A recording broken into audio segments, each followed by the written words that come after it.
Hey guys, how's it going? Hope you're doing well. My name is Crown, and today I'm going to read you some very interesting stories that I hope that you're gonna love. And now, without further ado, let's go!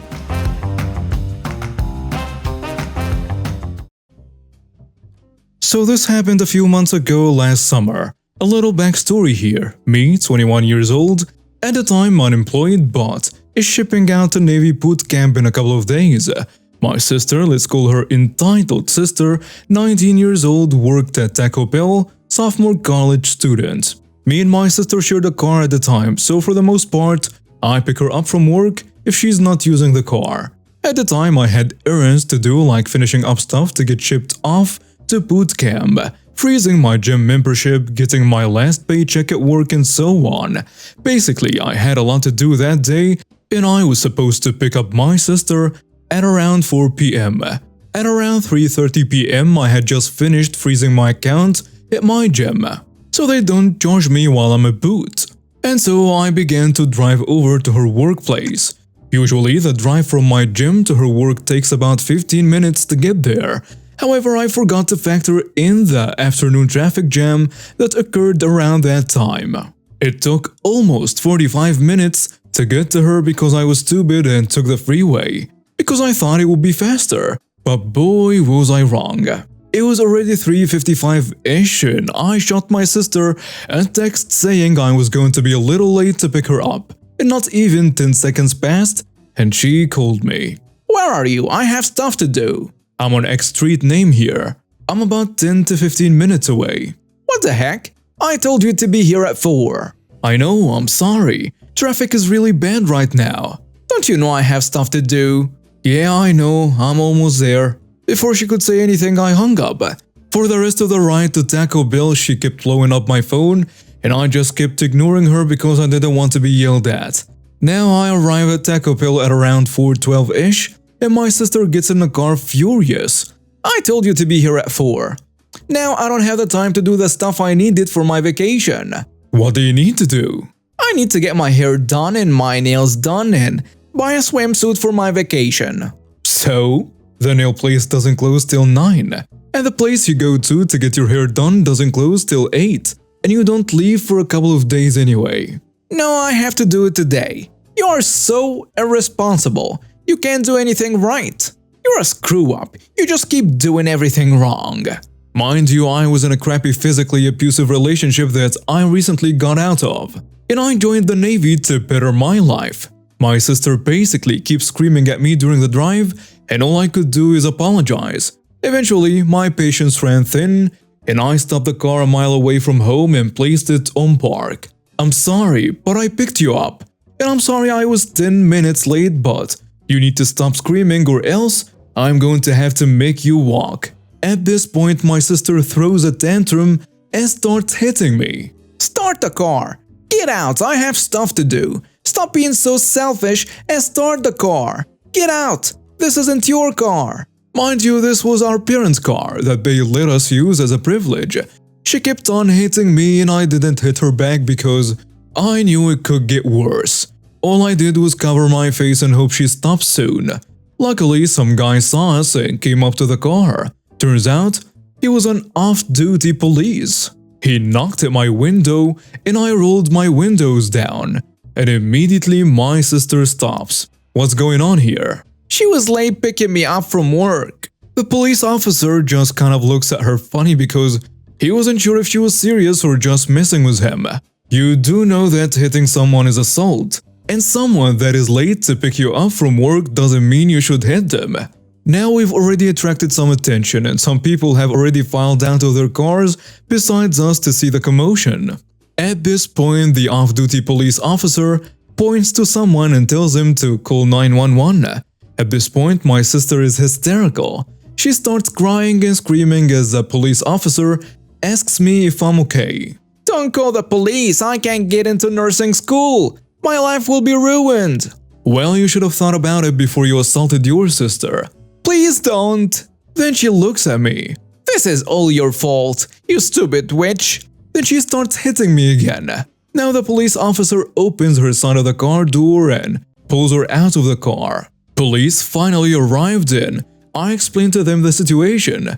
They asked the people around as well, and they all basically said the same thing I said. One cop asked me if I wanted to press charges against her, and at first I said no. And I called my other sister to pick up the entitled one from where we were at.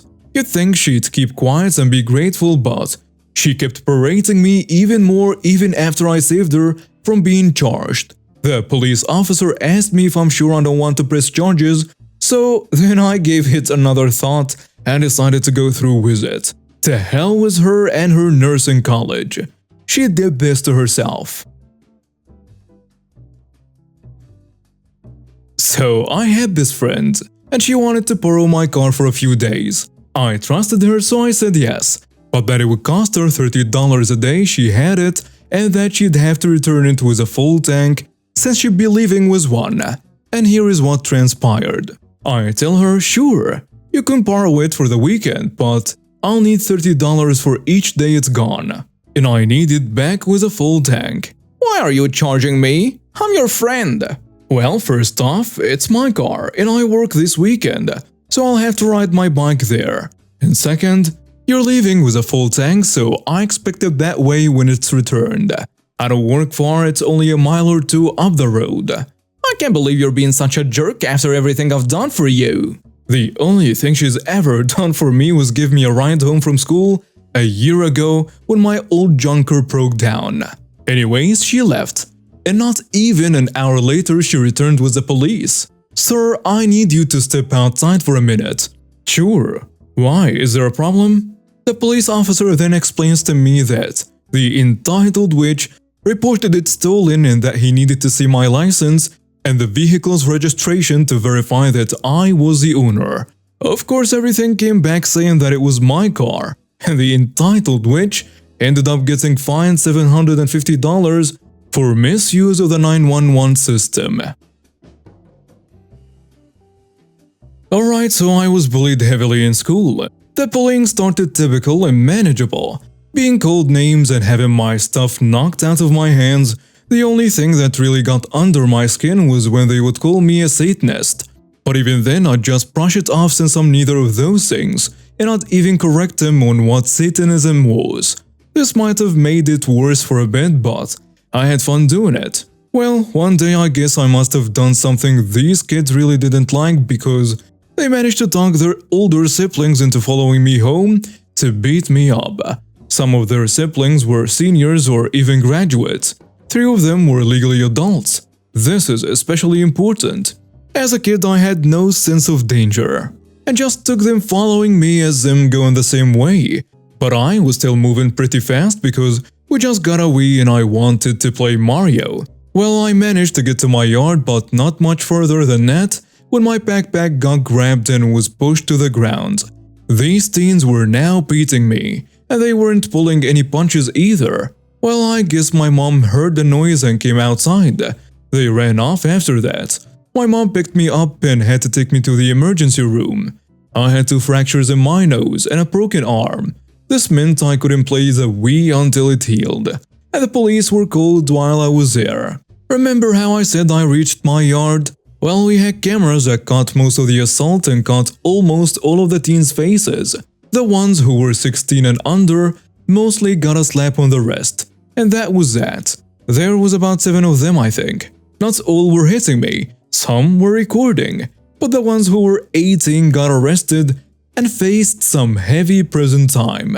Now there was this 17-year-old, who I will call Trashy Teen from here on, who managed to walk out of this after a few days in the county jail. My mom was not happy with this at all, since his first day was about 2 weeks away and he should have been charged as an adult. Now, like I said before, this is a small town where everyone knows everyone else, and my mom knew exactly where the Trashy Teen lived and knew his parents. This is a point where my mom shared the majority of this story.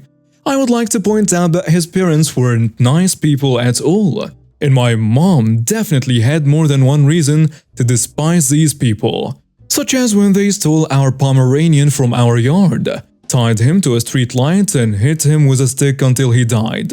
The fact that their son broke my bone sent her off the edge with this family, and I think the final nail in the coffin for them was actually bragging about how their son got away with beating up that cursed boy at the local stores and on social media. It didn't take long for my mom to work out a plan in her mind because later that week she told me that she'd get them out of town no matter what. My mom is not a killer though, and while she later did admit she was tempted to enact the plan much sooner, she chose not to make things worse if she gets caught. She waited for 2 months. That is until summer break hit. Trashy family was not one to be quiet about big plans since they love to brag about having more money than most in town, and would always announce where they will be going on vacation, where they will be going and for how long they will be going for. This was it.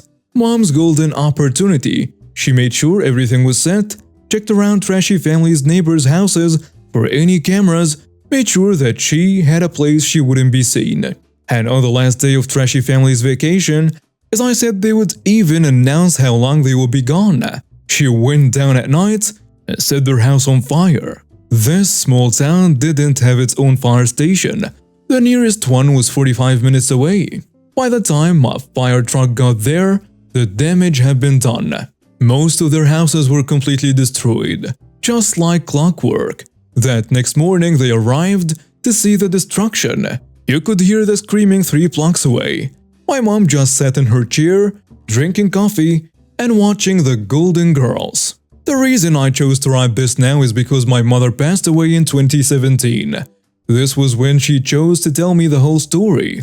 I didn't want anyone who knew her to read this immediately after her passing, so I waited a few years before sharing.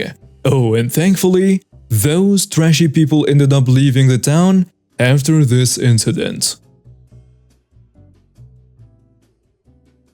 My commute to work got progressively longer and unpredictable over the past year due to 4 bridge closures occurring within a month or weeks of each other.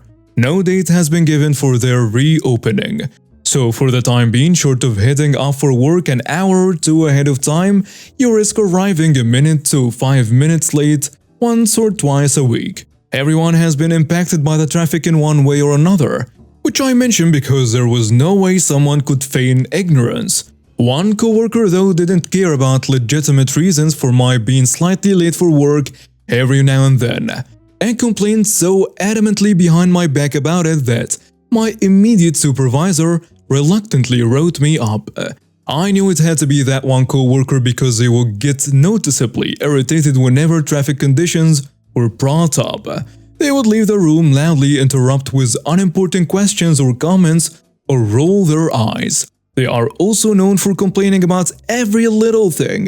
At one point, having played a big role in not having a seasonal employee rehired the following year. Despite that co-worker, I love my job, so I started leaving for work an hour and a half earlier than before. My arrival time is now anywhere from 15 to 45 minutes before my shift starts. And that's when I notice the annoying coworker always arrives about 10 minutes early and always has a very convenient street parking space available.